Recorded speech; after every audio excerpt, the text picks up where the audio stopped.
하루 예배를 또 마치시고 금요일에 나오신 우리 성도님들 주의 이름으로 사랑하고 축복합니다.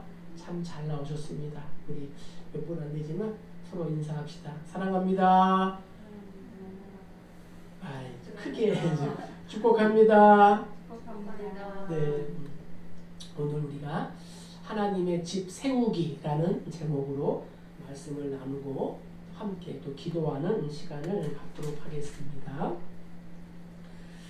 로마 황제 율리아누스라는 사람이 있었습니다. 율리아누스는 본래 기독교인이었으나 이교도에 빠져서 정말 배교자로 기독교인을 핍박했습니다. 한 번은 페르시아 정벌에 나섰다가 예수를 잘 믿는 한 장군을 만나 이렇게 말했습니다. 당신이 존경하는 그 목수는 지금 무엇을 하고 있어? 라고 조롱했습니다. 그러자 장군은 말합니다. 네, 왕이시여, 자세히 알 수는 없지만 아마 왕을 위하여 관을 짜는 것 같습니다. 라고 공손히 대답을 했다고 합니다. 그런데 이상하게도 그 일이 있은 후 며칠 후에 이 율리아누스는 배후의 습격을 받아 중상을 입고 죽게 되었습니다.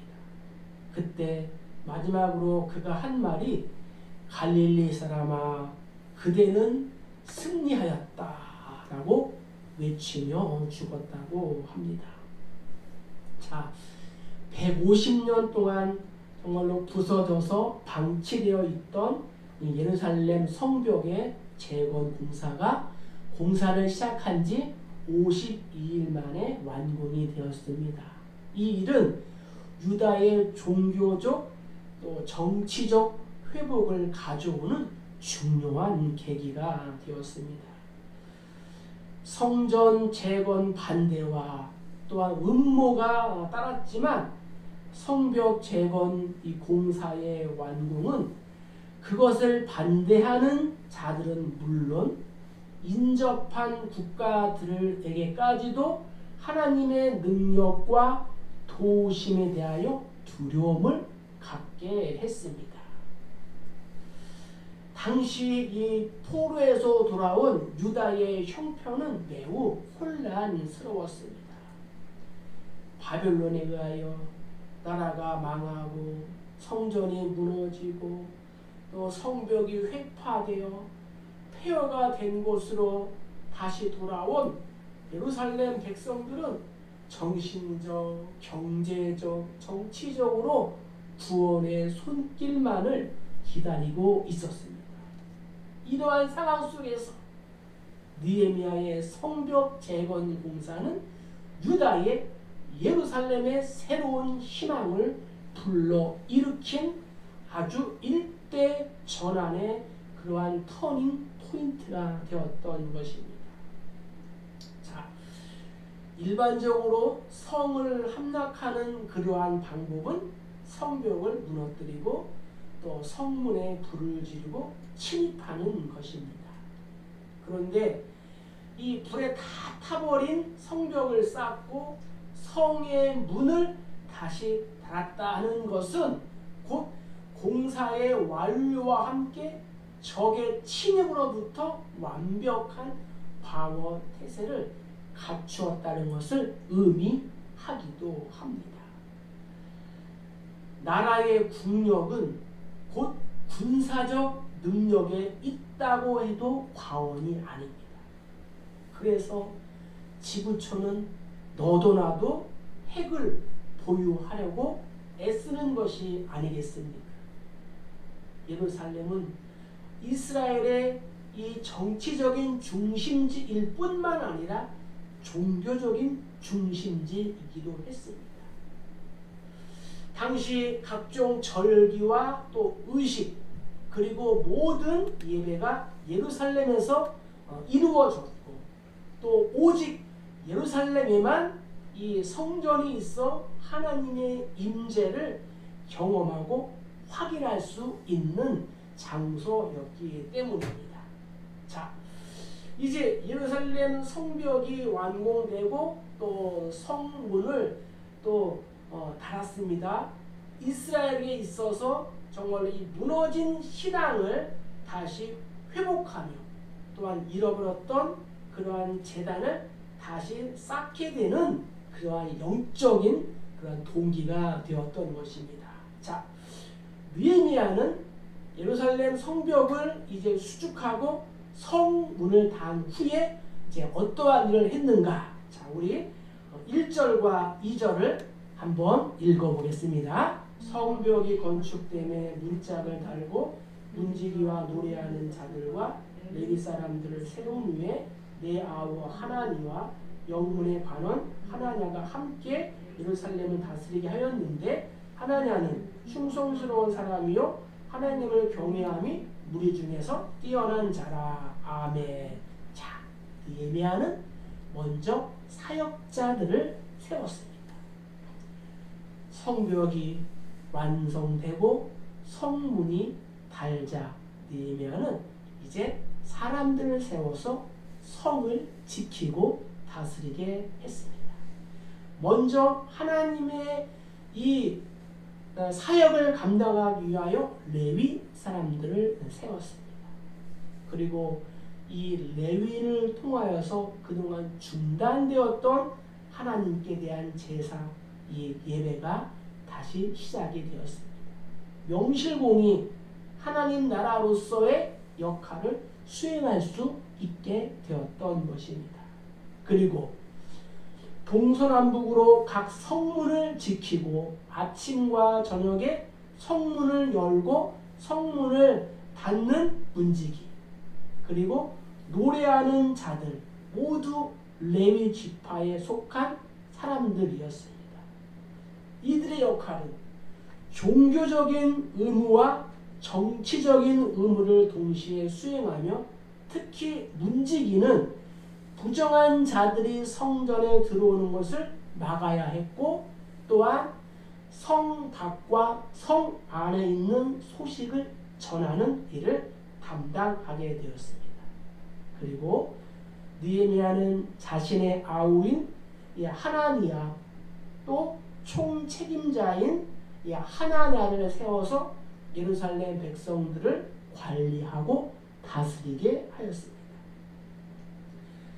하나냐는 매우 충성스러운 사람이었으며 또한 하나님을 경외하는 마음이 백성들 중에 뛰어났다라고 성경은 말씀하고 있습니다. 하나님께서는 이렇게 진실되고 충성스러운 사람에게 당신의 귀중한 직분을 맡기시며 또한 맡겨진 일에 끝까지 충성하는 사람에게 또한 커다란 상급을 정말로 예비하여 주시는 분이 하나님이신 줄 믿습니다. 또한 하나님을 경외하는 그러한 자에게 택한 길을 가르쳐 주시며 긍휼과 또 은혜로 인도하시는 분이십니다. 따라서 우리 모두도 이 시대에 하나님께서 인정하시는 충성된 사역자들이 다 되어야 할 줄로 믿습니다. 이렇게 느헤미야는 회복된 예루살렘 이 성에서 봉사할 사역자들을 세웠습니다. 저들은 충성스러운 봉사자들이었습니다. 오늘날에도 하나님의 교회에는 이렇게 충성스럽게 봉사해야 할 그러한 사람들이 많이 필요한 것입니다. 예루살렘 성벽이 무너진 것과 같은 이 오늘날 우리가 겪는 모든 상황의 한가운데에서도 여전히 우리에게는 한 줄기 빛, 한 줄기의 희망이 있습니다. 그것은 무엇일까요? 고난 중에도 아픔 중에도 하나님을 바라는 희망입니다. 예수님이 왕으로 우리를 다스리고 계시기 때문입니다. 바로 지금이 어떠한 상황이든지 우리가 하나님의 주권적인 다스림을 받으며 사역을 해야 할 때인 줄로 믿습니다. 하나님의 나라와 주님의 몸된 교회는 하나님의 교회를 섬기는 그러한 일꾼들에 의하여 세워진다는 것을 기억하고 우리가 아니 내가 이 시대를 깨우는 영적인 느헤미야 또한 영적인 또 사역자임을 기억하시기를 주의 이름으로 축복합니다. 자, 두 번째는 우리 3절을 한번 읽어보겠습니다. 내가 그들에게 이르기를 해가 높이 뜨기 전에는 예루살렘 성문을 열지 말고 아직 파수할 때에 곧 문을 닫고 빗장을 지르며 또 예루살렘 주민이 각각 자기가 지키는 곳에서 파수하되 자기 집 맞은편을 지키게 하라 하였느니. 아멘. 자, 두 번째는 누구를 세워요? 파수꾼을 세웠다라고 성경은 말씀하고 있습니다. 우리의 집에는 가족이 살아야 하고 또 나라에는 백성들이 있어야 합니다. 자, 예루살렘 성벽이 완공되자 느헤미야는 파수꾼을 세워서 성벽을 지키는 임무를 주었습니다. 그런데 특이한 점이 있어요. 그것은 뭐냐? 예루살렘 이 성문을 철저히 관리하고 또 이 성벽을 백성들 하여금 순서를 정하여 지키게 하였는데 바로 자기 집 맞은편을 지키게 했다는 것입니다. 자, 이것은 무엇을 의미할까요? 그것은 자기 집에 가까운 성벽에 위험이 닥치게 되면 제일 먼저 살고 있는 자기 집에 위험이 직면하기 때문에 그만큼 책임 있는 파수를 할 것을 이 느헤미야가 부탁을 한 것입니다. 느헤미야는 하나님의 일에 봉사하는 사람들이 다 참여할 것을 이렇게 요구했습니다. 구경꾼도 없고 방관자도 없고 모든 사람들이 하나님의 집을 파수할 수 있도록 그렇게 했습니다. 파수꾼의 주된 임무는 지키고 알리는 일이었습니다. 그래서 파수꾼들이 적재조소에 잘 배치가 되어야 하는 것입니다. 문지기나 노래하는 자나 레위인들은 각자가 성전에서 해야 할 그들의 임무가 있었으며 또한 하나니와 하나냐도 백성을 관리하고 다스리는 그들의 임무가 있었습니다. 이제 파수꾼들에게도 각자의 능력에 맞게 임무가 주어졌습니다. 그들이 얼마만큼 적재조소에 잘 배치되고 또 파수를 잘 하느냐에 따라서 성벽의 안전과 또 가정의 평안은 비례가 되는 것입니다. 자신의 능력과 또한 은사에 따라 주신 사명을 다 할 때 정말 우리의 수고가 결코 헛되지 않는다는 것을 반드시 기억하시기를 부탁합니다. 따라서 이 임무를 부여받은 그러한 자들은 사명의 중대성을 잘 알아야 합니다. 왜냐하면 파수꾼을 세우는 그러한 분은 사람이 아니고 바로 하나님이시기 때문입니다. 파수꾼의 사명이 중대하므로 그 마음이 얼마나 하나님을 경외하느냐가 파수꾼을 세우는 기준이 되어야 합니다. 이사야는 이렇게 고백합니다. 예루살렘이여 내가 너의 성벽 위에 파수꾼을 세우고 그들로 하여금 주야로 계속 잠잠하지 않게 하였느니라. 너희 여호와로 기억하시게 하는 자들아 너희는 쉬지 말며. 파수꾼은 성한 모든 백성들의 재산과 생명을 지키는 자이며 성의 흥망을 책임지고 있는 사람이기에 자기에게 주어진 임무를 잠시도 게을리 해서는 안 되는 것입니다.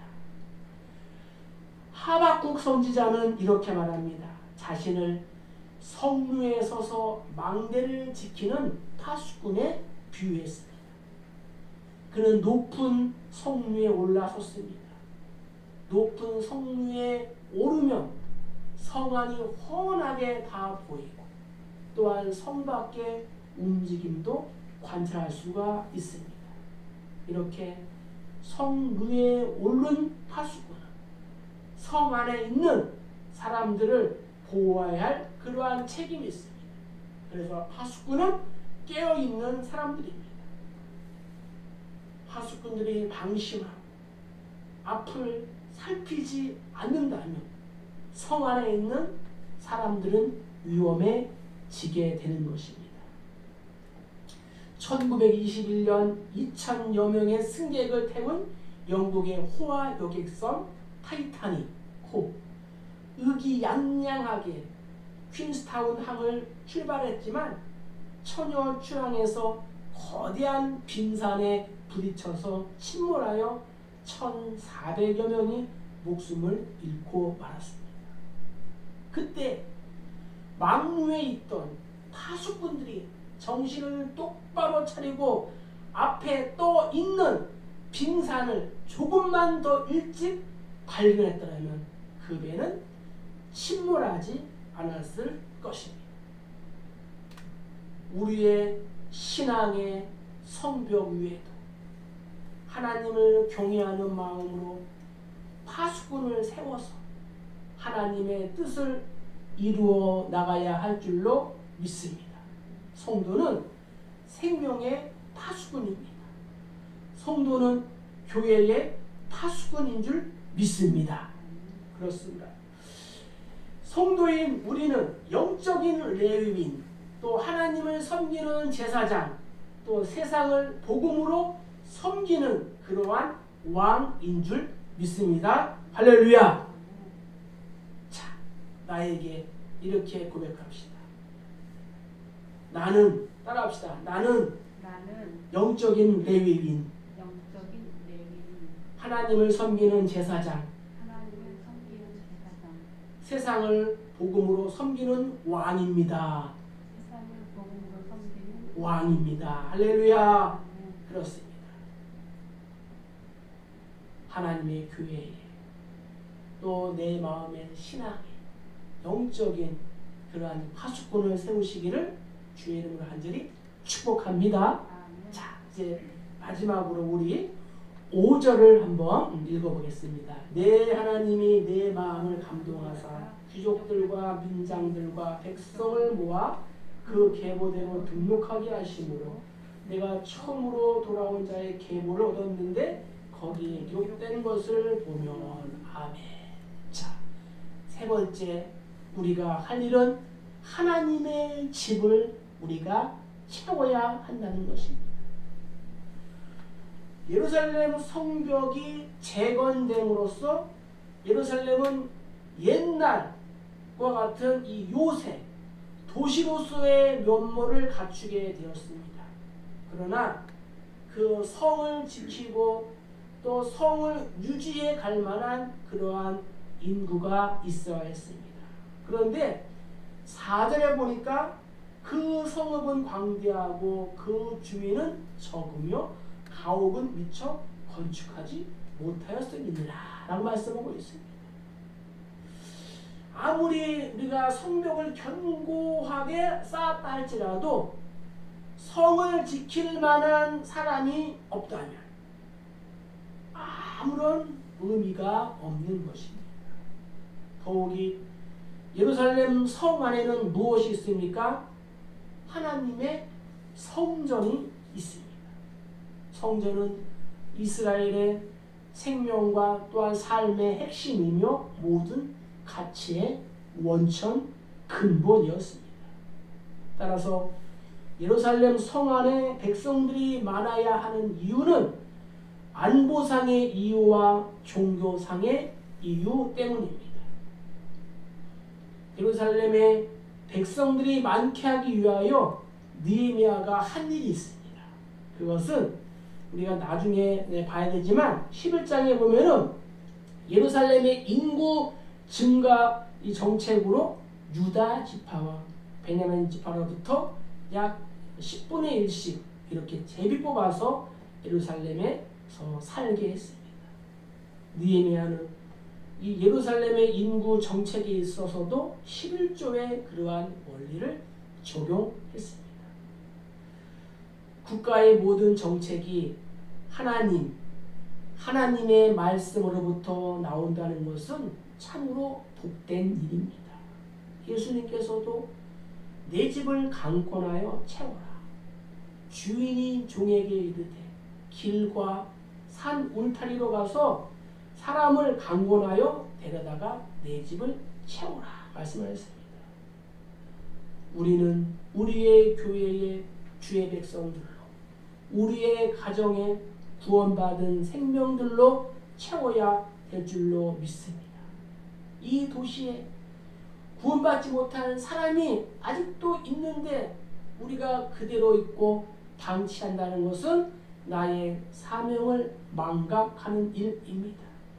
영원히 멸망할 것을 알면서도 그대로 놓아두는 일은 참으로 잔인한 일입니다. 따라서 우리는 우리의 이 교회를 하나님의 그러한 사람으로 채워야 될 줄로 믿습니다. 이웃과 민족을 구원하기 위한 우리의 교회를 채워야 될 줄로 믿습니다. 예수님의 이 부족사역에 최선을 다하기 위해 교회의 주의 백성들로 가득 채워져야 하는 것입니다. 그래서 하나님께서 예정하신 부속자의 그러한 수가 채워지기까지 성도인 우리는 열심히 교회를 세우고 하나님의 집을 채우는 일에 우리가 생명을 걸어야 하는 것입니다. 바라기는 사랑하는 우리 교회가 하나님으로부터 감동을 받은 그러한 사람들로 채워지기를 간절히 축복합니다. 하나님의 감동하심을 받은 사람은 자신이 해야 할 일에 동기를 불러 일으키며 또한 그 일을 반드시 이루게 되는 것입니다. 하나님의 감동이 없이는 그 어느 일도 결코 이루어질 수가 없는 것입니다. 모든 위대한 일, 그 배후에는 하나님의 손, 하나님의 능력이 항상 함께 하십니다. 페르시아 왕의 신하로 있었던 느헤미야가 자신의 공직을 제쳐놓고 무너진 성벽을 세우는 일을 맡아 헌신했다는 사실은 참으로 놀라운 일입니다. 왜냐하면 자유롭게 자신의 일을 벌일 만한 입장이 되지 못했습니다. 수많은 방해 세력들도 많이 있지 않았습니까? 그러나 그는 하나님의 일에 우선순위가 있었고 그 순위에 따라서 하나님은 모든 여건을 조성하시고 열어주실 줄로 믿습니다. 자, 바울은 데살로니가 교회 성도들에게 이렇게 권면합니다. 형제들아, 너희는 선을 행하다가 낙심하지 말라. 또 베드로는 이렇게 우리에게 권면합니다. 너희가 이방인 중에서 행실을 선하게 가져 너희를 악행한다고 비방하는 자들로 하여금 너희 선한 일을 보고 오시는 날에 하나님께 영광을 돌리게 하려 함이라. 히브리 기자는 이렇게 권면합니다.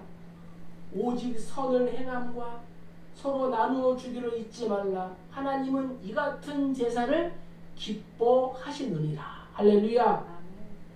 어려운 시기에도 우리가 하나님의 집을 세우기 위하여 하나님의 집을 채우기 위하여 수고를 한다면 하나님께서 느헤미야가 그 일을 감당할 수 있도록 여건을 만들어 주신 것처럼 우리에게도 반드시 기회를 줄 줄로 믿습니다. 사랑하는 성도 여러분, 바울은 교회에서 성도들의 그러한 위치를 자신의 몸, 자신의 지체에 비유하였습니다. 몸은 하나인데 많은 지체가 있고 몸의 지체가 많으나 한 몸인과 같이 그리스도도 그러하니라.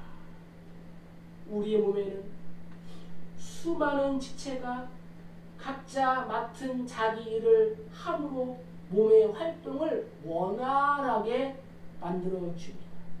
마찬가지로 교회에서 각자가 주어진 사역을 잘 감당할 때 하나님의 교회는 건강하게 아름답게 세워지게 될 줄로 믿습니다. 말씀을 마칩니다. 수많은 방해 세력이 있었음에도 불구하고 성벽 공사를 완공한 느헤미야처럼 마음과 뜻과 또 힘과 정성을 다하여 세상 속에서 하나님의 교회를 건강하게 또 세워가고 하나님의 집을 채워가는 이 시대에 우리 모두가 다 되시기를 주의 이름으로 간절히 축복합니다. 축복합니다.